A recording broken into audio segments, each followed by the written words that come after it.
Alright, so we gotta talk about a dude that'll never have a flashy mixtape, never trend on Twitter for a 40 piece, never had MVP chance. But if you actually watch the Warriors dynasty, if you actually understand winning basketball, you will know how important Kevon Looney was to the Golden State Warriors. Now look, let's start off with Looney when he first came into the league in 2015, and he was supposed to be something else. At UCLA, he was skilled, fluid. People thought he could stretch out the floor, handle the ball a little, maybe a modern four. Then injuries happened. Hip surgeries, lost mobility, lost athleticism, lost burst. By the time he was actually playing real NBA minutes, he wasn't some unicorn. He wasn't Bam, he wasn't AD, he looked regular. And if we're being honest, during the peak dynasty years, with Stephen Curry, Klay Thompson, Draymond Green, and Kevin Durant lighting the world on fire, Looney was just an average role player. Solid screens, basic finishes, rebounds here and there. He wasn't flashy, he wasn't dominant, he wasn't even that athletic. Some fans called him replaceable. That's the part we have to admit first, because his rise only makes sense if you remember he wasn't supposed to be that guy. Now here's what separates casual watchers from people who understand winning basketball. The Warriors system under Steve Kerr isn't just about highlights, it's about decisions. Quick decisions, correct decisions, every single possessions.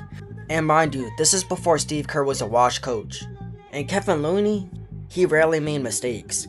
He set elite screens, never forced shots, he knew his defensive rotations, he switched when needed, he protected the ball, and he understood the spacing. He wasn't explosive, he was just reliable. In an emotion offense built on trust, reliability is gold. Now we're about to hit like a one-piece time skip here.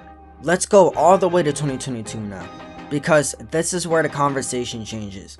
The Warriors weren't the 2017 super team anymore. No KD bailout, no overwhelming talent advantage.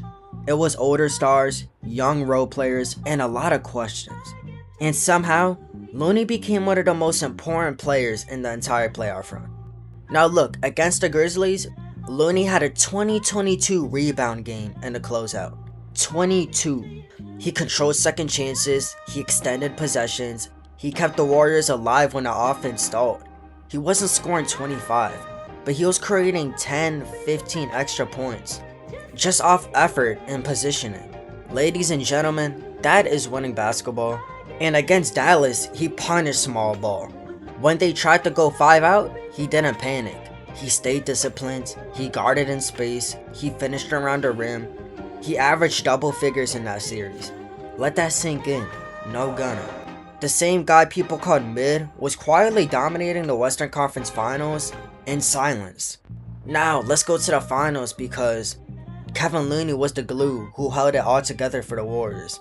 Against the Celtics, everything got physical. Switch heavy defense, body blows every possession, and Looney's ability to switch on the guards, rebound through contact, protect the rim without fouling, set bone crushing screens. All of that was so crucial when I'm telling y'all, man, that won them the finals. And while Steph was putting up legendary numbers, no doubt, Looney was doing the unglamorous work that made it sustainable. He allowed Draymond to roam, he freed up shooters, he stabilized the defense, and that's impact that doesn't show up in 2K ratings. Here's another thing people don't talk about. This man went from injury prone to playing 82 games. 82! In a modern NBA where load management is normal. No drama, no ego, no complaining about touches, just show it up every night. That kind of professionalism matters in their locker room full of stars, trust me. Especially when you're trying to extend a dynasty. Now let's be real here. If you pull up stats, you won't get it. 6 to 8 points, 7 to 10 rebounds, probably like 1 or 2 assists, nothing crazy. But here's what stats don't measure. Screen quality, offensive rebound positioning, defensive communication, understanding of timing, and trust from superstars. Steph trusted him in high leverage minutes. Draymond trusted him defensively. Steve Kerr trusted him to close out games. You don't get that trust just by accident. You earn it through consistency. Now here's the part that will get people fired up, and before y'all go typing in the comments, "Oh, Kevon Looney's a role player." Listen, you jackass. If we're being honest about Warriors history, let's think about it. He was part of multiple championship teams. He was absolutely crucial in that 2022 title. I mean, every team needs a good rim protector, and Kevon Looney served as the rim protector for the Warriors during that season. Mind y'all, the only reason why the 2016 Warriors lost is because they didn't have Andrew Bogut, so LeBron and Kyrie could just attack the rim. Every good team has a good rim protector. Every team that wins a championship does. Kevon Looney was also a long-term culture piece, and he was the ultimate role player in a dynasty, maybe besides like Sean Livingston. Look, dynasties aren't just about stars. They're infactuable, and Looney was infactuable. You retire jerseys not just for talent, but for legacy and impact. When people look back at the Warriors dynasty era, you can't tell the story without Looney. He's not the headline, but he's in every chapter. He's like the side character.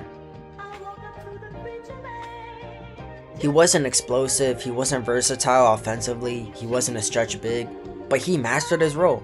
And in the playoffs, that mastery of role is way better than just raw talent, because he became elite at screening, rebounding, defensive positioning, and playing in just a complex system in the Warriors. That's development, that's basketball IQ growth, and that's winning evolution. Now look, every dynasty has that guy, not the superstar, not the all-star, the stabilizer. For the Warriors, that was Kevon Looney. When the highlights fade, when the debates cool off, and we look back at that era objectively, he'll be remembered as one of the smartest, most selfless bigs of that generation. And honestly, there's a real argument that his numbers should be in the rafters. Not because he was flashy, not because he was dominant, y'all, but because he was essential. And sometimes the essential player matters the most.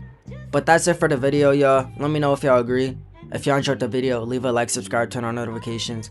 I'm not SGA, becoming Mr. Consistent. And until later, I'll see you on Mars. Peace. You telling me you falling out of love for me. Hope you can find someone to love you better than I did. Taking our memories on love and treating it like nothing. Taking our memories on love and treating it like gossip. It's my love for my grandmother make me gentle when I care for you. Tell me you're falling out of love, breaking my heart in two.